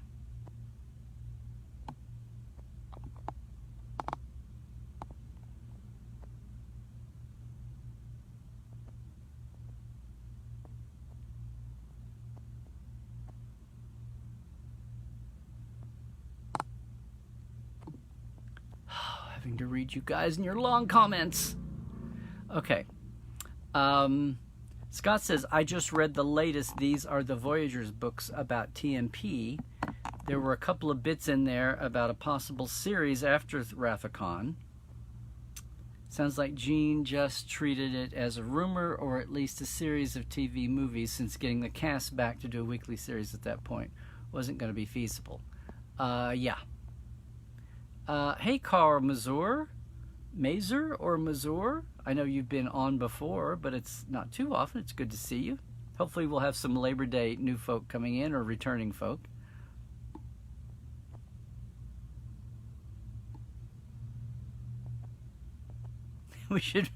We should be celebrating the great bird of the galaxy and the great beard of the galaxy.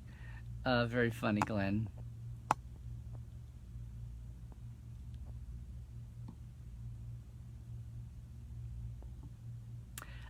Yes, Scott. Gene's birthday. Well, people celebrate Gene's birthday every year. We're going to make a big deal out of the centennial next year.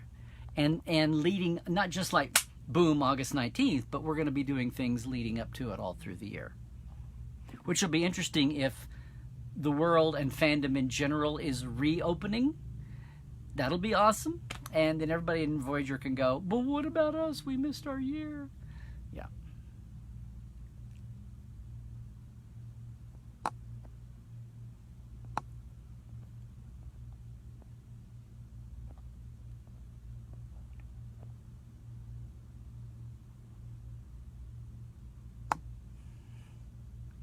Larry's squint is like his mind meld face. Well, I am concentrating, Adrian. Sorry, it's been a long time since you guys have seen me like this. I apologize. I didn't blow up my Facebook text like I got in the habit of doing when we were still doing the iPhones. Yeah, everybody's talking about how Gene, Narda, Scott, talking about how Gene was not perfect. He was a flawed human. Of all the souls I've encountered. Complicated, genius people are very rarely a simple, perfect person. Genius seems to come sometime with a high cost. Genius and insight and all of that seems to come with a high cost. Sorry, guys. This is handling the phone on the stand here.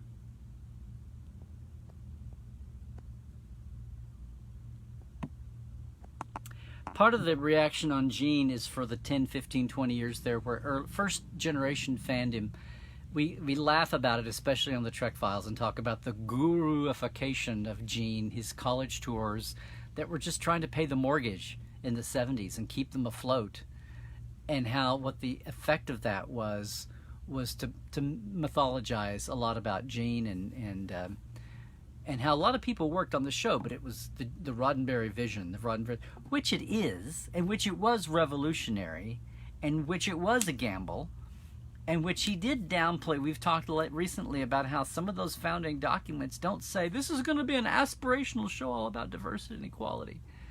There's a lot of that, right?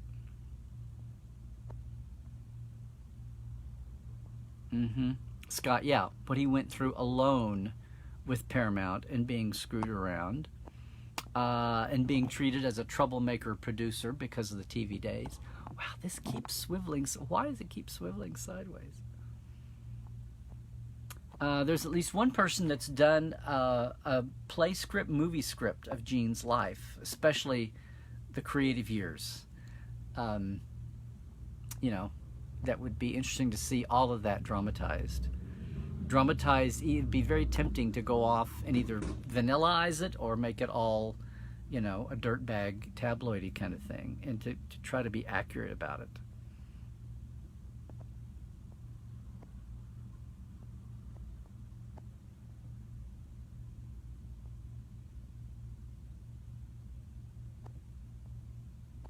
Everybody talking about Gene, yay. Thank you, Scott, for those comments, and Dan, both. Engage.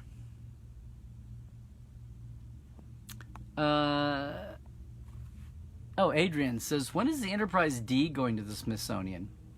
Good question. It's been bought. Has the... Well, there's different ones. Footer, and then there's the big original 7-footer. The 7-footer that could separate, if you mean the ship models. I'm trying to remember, one of them didn't go in the Christie's auction, did it? I'm trying to think if there's one that Paramount still owns. I think the 3-footer was sold. Good question. When is the D going to the Smithsonian? Well, they may, at some point, whether they look at the original, well, the politics on the original Enterprise goes back and forth between this is an inspiration for real flight to then you have the political swing back to this was not a real ship, it's a fake thing, and we should the honor of the real airplanes and space capsules we have here is besmudged by having a fake rocket ship here. And then it goes back to, and this is what inspired all of our real-life engineers, and will continue to inspire the visitors to the galaxy, I mean, to the museum to do the same thing. It's a funny thing. So the D would weigh in on top of that even more. So I don't know. I don't know if they'll ever, maybe some other big, well-known space museum somewhere will wind up with the D, not the Smithsonian Air and Space. I don't know. I'm totally speculating here. The 50th in, hey Robert, the 50th in Vegas was an incredible week. Yes, it was. But it wasn't the 7th. I mean, it wasn't September, right? Sorry guys, I'm not on the, when I've done this with the phone, normally I have the big stand, and I was trying to avoid that. I went back to my little monkey stand here.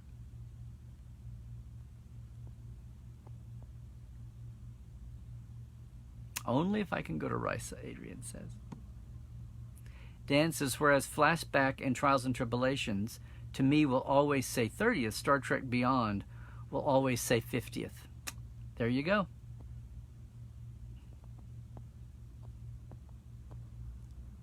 Jared, you were at OWO? Oh, wow. Did you stay? Do you remember how, like, Little Huntsville, like, nothing is over 2 stories? How, like, they were full of hotel, I mean, the hotel rooms were all sold out. It was insane. From LA, we had to take, like, 3 planes to get there. It was it was a little wacky that way.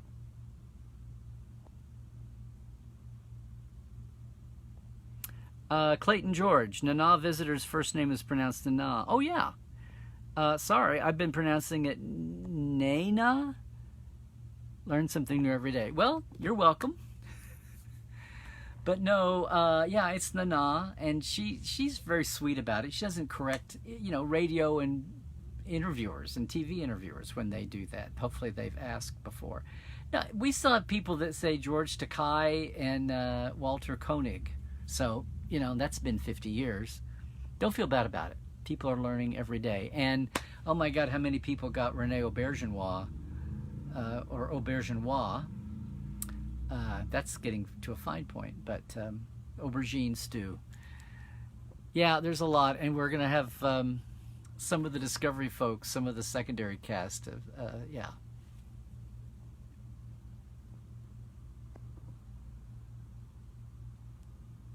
No, not on the new Mac yet. We will be. It will be by Wednesday for sure.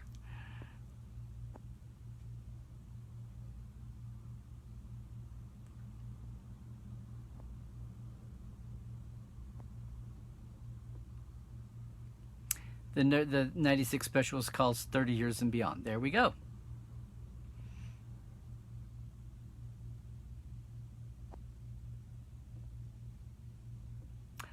Thank you, Halborn. Yeah, I realized I wanted to do this topic, the topic that I did, and then I realized that Tuesday, not only would I be in the way, but I could talk about it early and promote early. So, and I've had to move Tuesdays before. Usually it's for travel. A lot of you remember we've had it on Wednesday and Thursday even, due to travel. Because I like this time frame. And if I have to leave this mid-afternoon time frame for me and lose everybody across the pond, I don't like it. I'd rather just do it. Will Dick Davies, happy birthday then. September 8th is your birthday then. Happy birthday a day early. Happy birthday Eve, Dick, yes.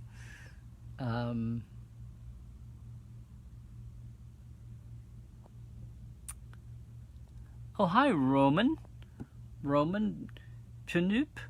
I'm sorry about your last name there, but it's your first time to be to a live. Yay. Glad you could make it.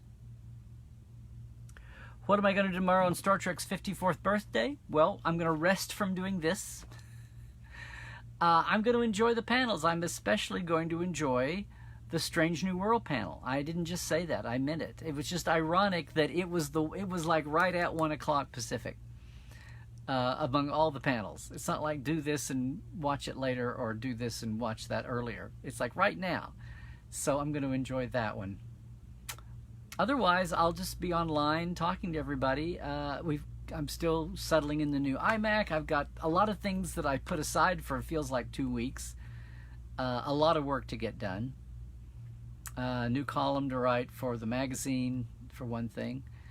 Yeah, a lot of catch up and clean up to do still. And a lot of Portal 47 work to do. So my special, we're not doing a party anywhere, so that will be a thing. But yes, I'll be enjoying the panels too.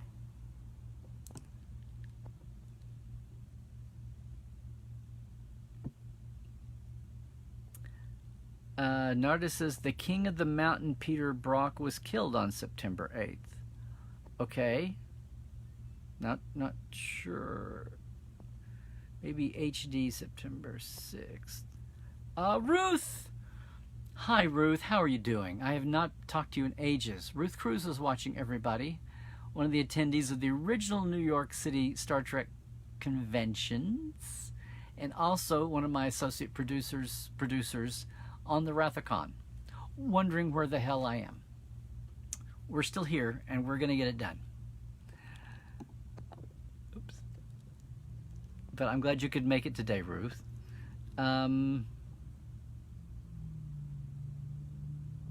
Which Star Trek episode or film would I say best exemplifies Roddenberry's vision?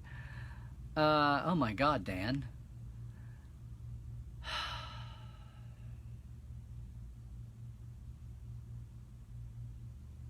Well,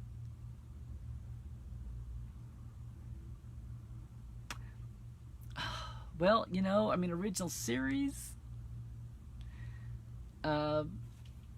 Sitting on the Edge of Forever, Devil in the Dark, Balance of Terror.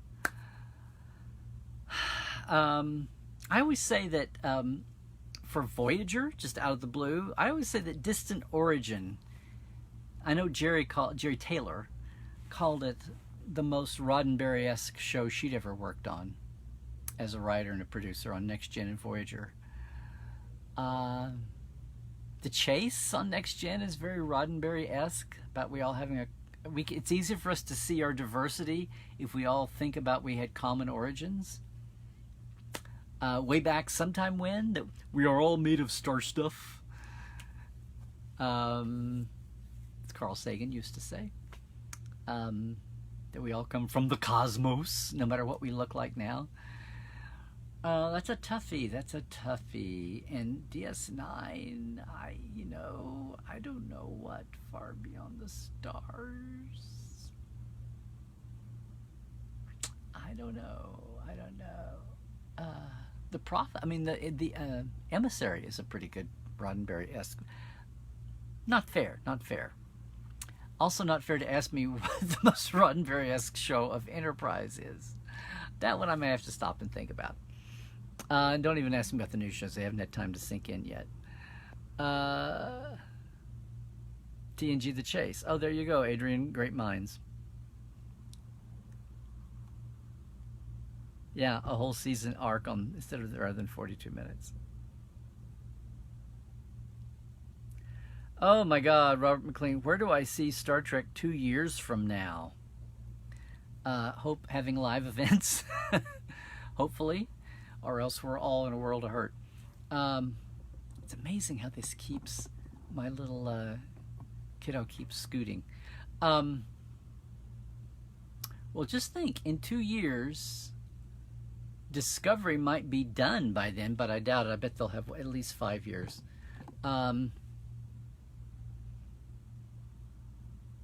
We'll have Section 31 will be premiering, or just premiered, as will Prodigy.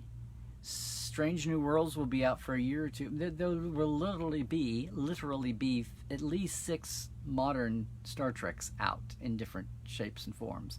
And probably by then 2 or 3 new titles announced, because it's going to become a feeder system. We'll see whether there was a critical mass of a new whether fandom takes another plateau leap, the way it did with the TOS movies and the daily reruns, but then the way Next Gen did after Best of Both Worlds, which I don't think it's really had. I mean, we had a ton of new fandom come in for Star Trek 09, which is amazing to think about, but it happened. The survival factor actually kicked in. I'm curious to see what the next kick up will all of these new Treks keep refining, keep evolving, keep settling in, keep having fewer and fewer yahoos, crazy yahoos on the extreme, but just settling into where more and more people feel comfortable and feel like they're part of the family. The generations will keep changing rapidly. Media will keep evolving, both production media and social media. So I just think in 2 years we'll be dizzy with all the new Trek, but it'll be Trek that's fed to us on a steady state, so that we're not burned out. And we'll see. We'll see if corporately CBS is doing its own events or still going to, convention licensees. We'll see what happens there. Sorry, guys.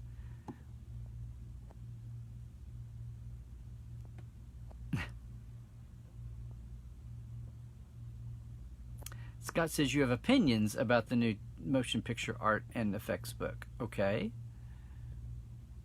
Adrian, I think so. Your mind, your thoughts. It was really an impressive spectacle, huh? Hey, Roman, have I ever been starstruck during a meeting with a Star Trek actor?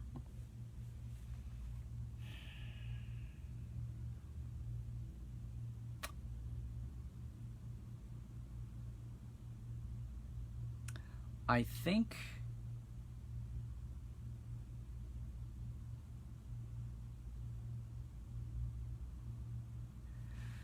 I guess I would have to say it's the one you might think. I think even though he does what he could, he did what he could to minimize that always. But considering I have pictures of it finally happening, I think not about starstruck, not really starstruck. And I'm trying to even think beyond Star Trek people. I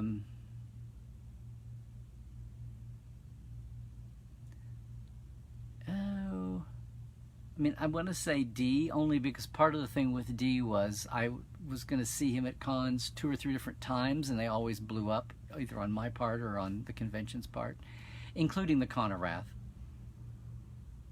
And finally getting to meet him at a con in Kansas City in '86. Not really. Sorry if that's like a bad answer. I'll think on that, though. I will think on that. I've had some funny times when didn't get starstruck or have a meltdown. People got mad at me one time. The one time Avery Brooks and I had a conversation. We were guests at the Second Generations Con in London, I think, and they had us at a party, and we were on this overlook and a disco. Everybody was down here dancing, and all the guests were up here. But there was a pecking order in the guests, and we were kind of in a huddle, and he was just standing over there alone. And I thought, well, this is my one chance to go and actually have a conversation with him.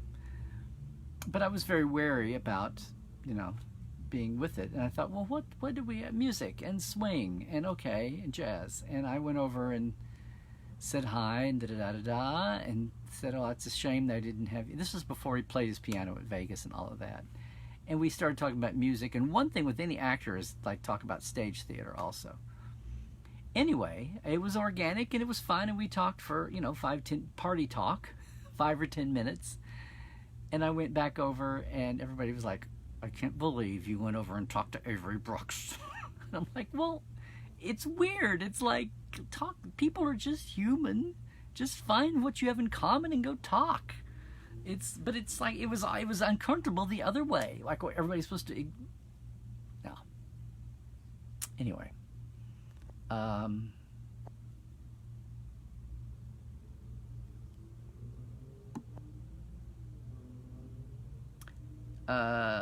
Scott said, I certainly don't hate Shatner for whatever reason he's not part of Star Trek Day. Yeah, a lot of people aren't part of Star Trek Day. Adrian Jones, every time, even with Larry. Oops, I've lost the track on that.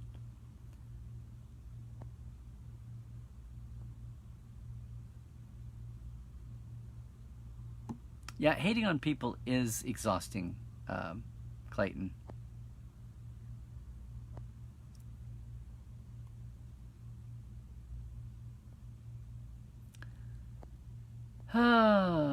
Hello.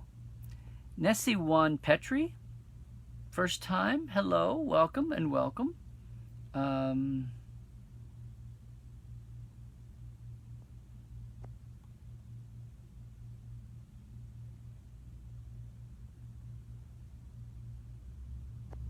Okay, we're having an ASPE meetup here. That's great. Oops.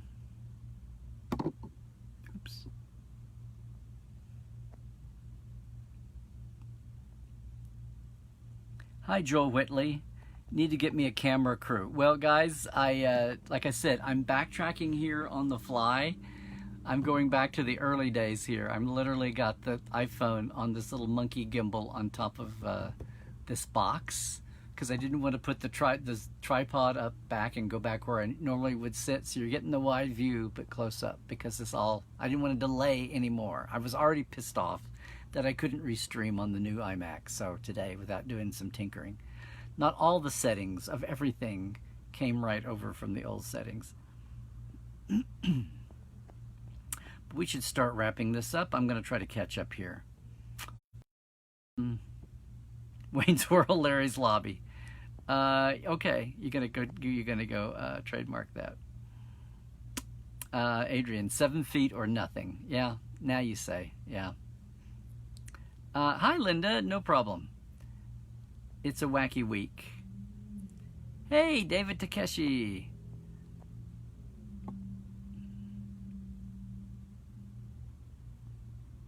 Yep, the old EMP museum in Seattle. That's right. Well, it's probably still in there. That's right. They did buy it. And now it's all in flux. And what's going to stay at the EMP? It's still in their collection unless he sold it somehow.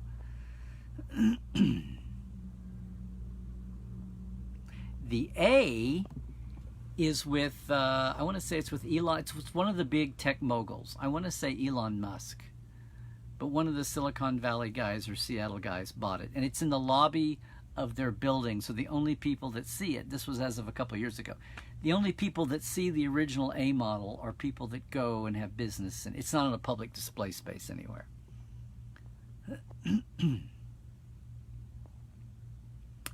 Yes, Justin. Gene in his wheelchair at the 25th in 91, which was just a couple of months before he passed.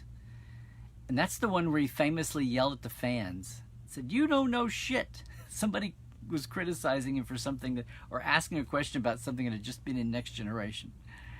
And he said, "Nobody knows Star Trek unless I say so." But that was, yeah.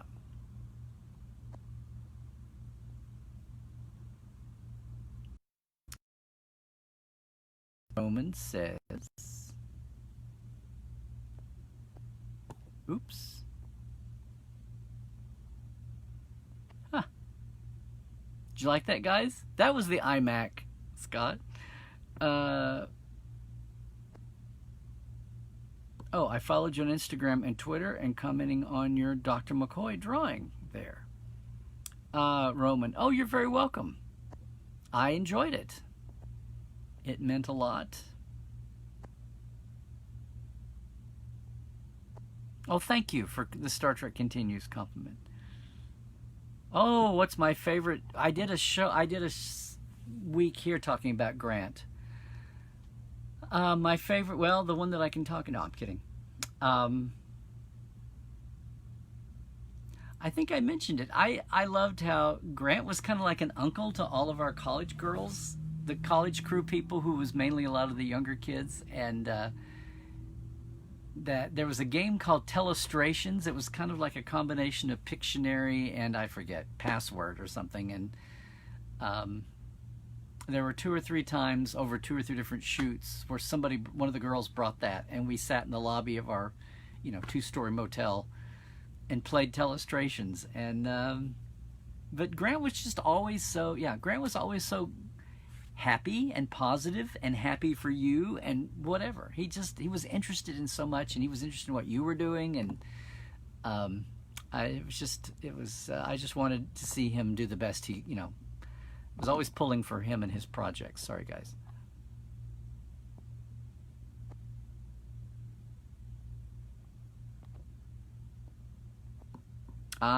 There's Scott's opinion. That's going to be too much for me to get into right here. I'm not trying to hedge. This is a long comment anyway that's hard to see on the iPhone. So, yeah, Garrett Wang instead of Garrett Wong. That's fun too. Hey, Dean is here. Hey, Dean. A lot of the Portales are here today.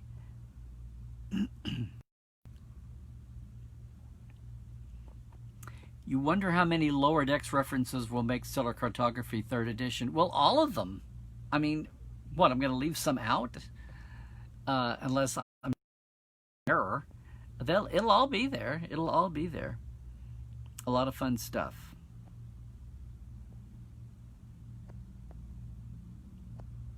We need to wrap up.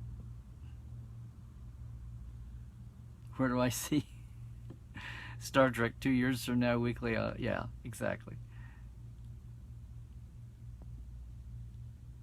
Oh, I thought the question was 2 years from now. 20 years from now, that's an awful lot of tech and media prognostication. Oops, sorry guys, we just had another breakdown on the thing.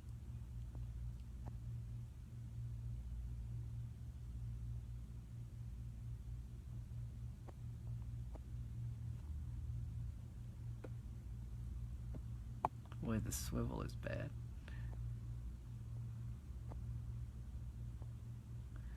Sorry if you're having to refresh, Jared.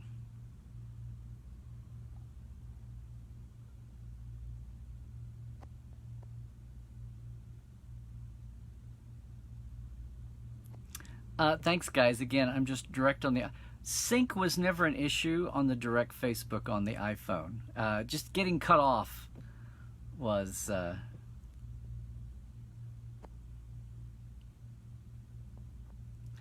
Thank you, Jared.